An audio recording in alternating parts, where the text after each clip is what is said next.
You're listening to Talkline with Zev Brenner, America's premier Jewish broadcast on the air since 1981.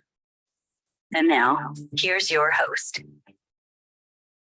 Welcome back to the program. I'm Zev Brenner. To Israel we go. Unfortunately, whenever there's a terrorist incident or a major catastrophe, Magen Adom is on the scene in seconds to try to help and provide relief.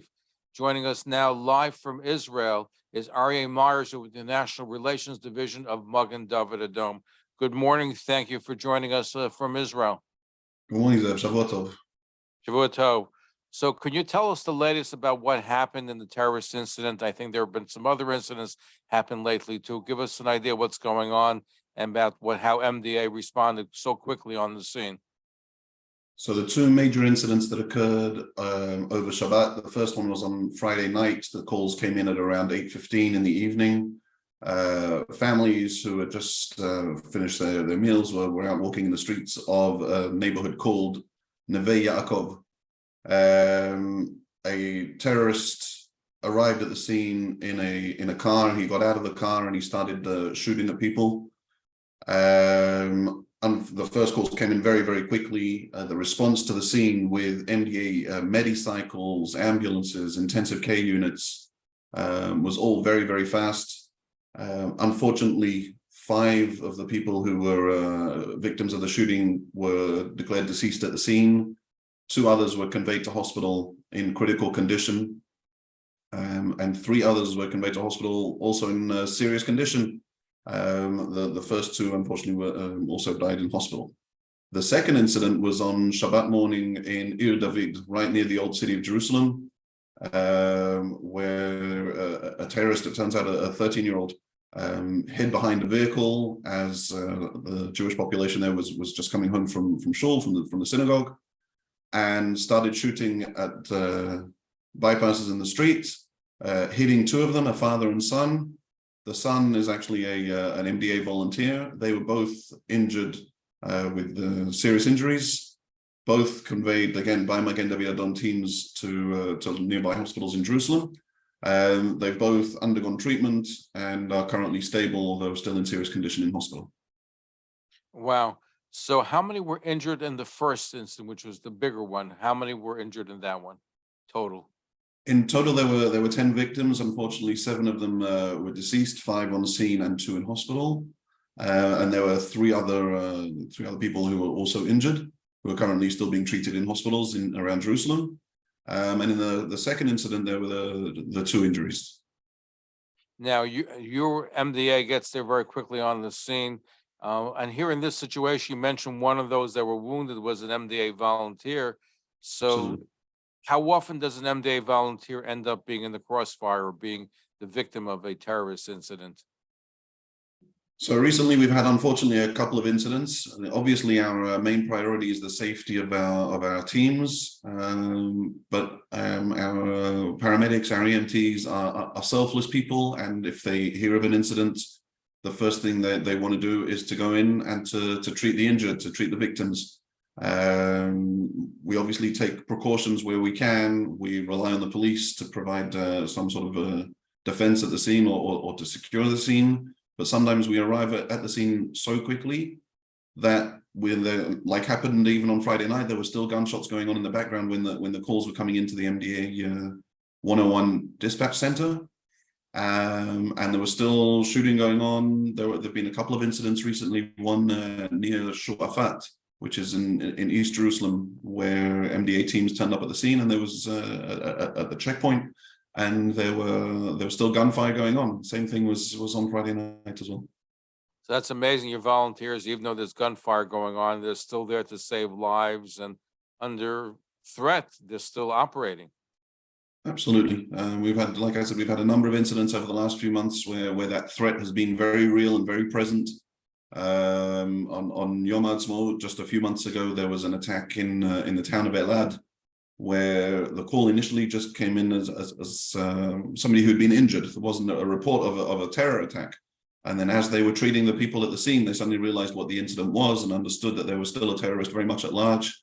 Nevertheless, our teams continue to treat the victims, to do whatever they can to make sure that they arrive at hospital for further treatment.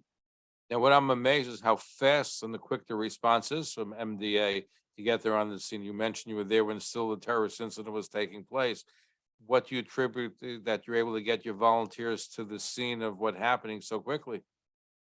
So there's a number of elements to that, not least of which is the technology that's used in the dispatch room, whereby anybody in the area, in the vicinity, is automatically dispatched. Nobody even has to pick up a phone or press a button. It happens automatically. So within seconds, it takes 1 or 2 seconds for someone to actually answer the phone, get the details, and then that same time again, as soon as we've got those details to dispatch nearby first responders, whether they're in their own private vehicles, whether they're on MDA medicycles, whether they're on ambulances, intensive care units, everybody gets the same information and the location as quickly as possible. And they turn up whilst we're still receiving the information. And it allows us to arrive on scene very, very quickly.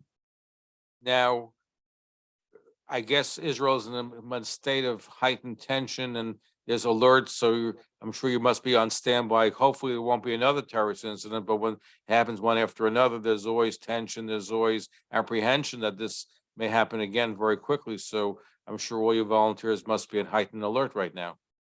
Absolutely. All of our all of the regions around Israel have raised the level of alert at the moment. It means that more ambulances are being manned. There are more volunteers and more staff coming into on shifts to make sure that we've got a good response to anything that might happen. Obviously, we hope and pray that that doesn't occur. But yes, the whole of the country is very much on a heightened state of alert, and Magen Adom as Israel's national rescue service very much along with them. No, that's amazing work, life-saving work. And I know in previous broadcast, we spoke about some of the new technology, which you alluded to, that's making it easier for MDA and to save lives. The quicker you get to the scene, the more of a chance of saving a life. So seconds could make such a crucial difference. Absolutely. The quicker we can get to the patient, it gives them a much better chance of survival, gives us a better chance of saving their lives, of improving their quality of life, whether we're talking about traumatic events like a terror attack, or whether we're talking about medical events such as cardiac arrests, whatever it is. The quicker we can get to a patient, the better the treatment we can provide, and the better their chances of survival. And I might add that even though there are terrorist incidents taking place, there's still people who need your services for whatever it might be, a slip or a woman giving birth or some other incident take place. So your duties don't go down when you have a terrorist incident. It just adds more strain to the volunteers that they have to cope with this in addition to everything else they cope with on a day-to-day basis. Absolutely. One of the amazing things about Magen Adom is that volunteer army. That the second we put out a call to say we need extra people, we need extra hands, we need extra assistance, because that level of alert has been raised, those volunteers respond very, very quickly, and they take on extra duties. They bear the brunt of that extra weight that's put on our shoulders, so that we're able to continue to provide an ongoing service to, like you say, to the people who are calling with the routine calls, with the falls and the trips and the car crashes and whatever else it is, whilst alongside some of our teams are facing these terror attacks. I think we all appreciate the role that MDA and the volunteers. How many volunteers do you have throughout the country?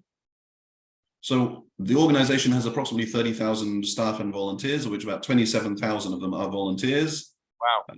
About half of that are our youth volunteers as well. So we have a large number of people who grow up with Magen Adom, and then they become lifelong staff for many years. Amazing. Listen, you do God's work and you're saving lives. If people want to learn more about Magen Adom, what they're doing, and want to help out, I certainly urge people to do so. How can people get in touch and participate and help? So the best way to look online, certainly if you're in the States, is to look for our American Friends Society. So the American Friends of MDA is afmda.org, the best place to look online.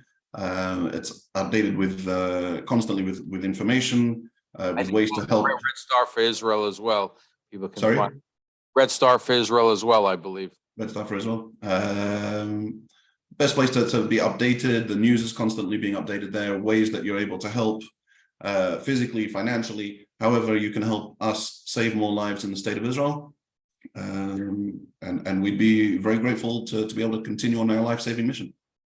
Absolutely. Thank you. Aryeh Myers is with the International Relations Division of Magen David Adom, MDA in Israel. As you heard, they're the first on the scene when you have a terrorist incident. Unfortunately, there were 2 terrorist incidents over the last day or so, and they were on the scene helping out. They're in seconds and putting their life in danger to make sure and help others' lives are saved. So our hats off to you and all the volunteers, the 30,000 volunteers from MDA doing an amazing work. And may God could give you continued success to continue what you're doing. Zev, thank you very much. Thank you for your support. And we hope for a quieter week and a more peaceful week. We all pray and hope for that. Thank you so much for joining us. Okay. So, And that's what you heard. You heard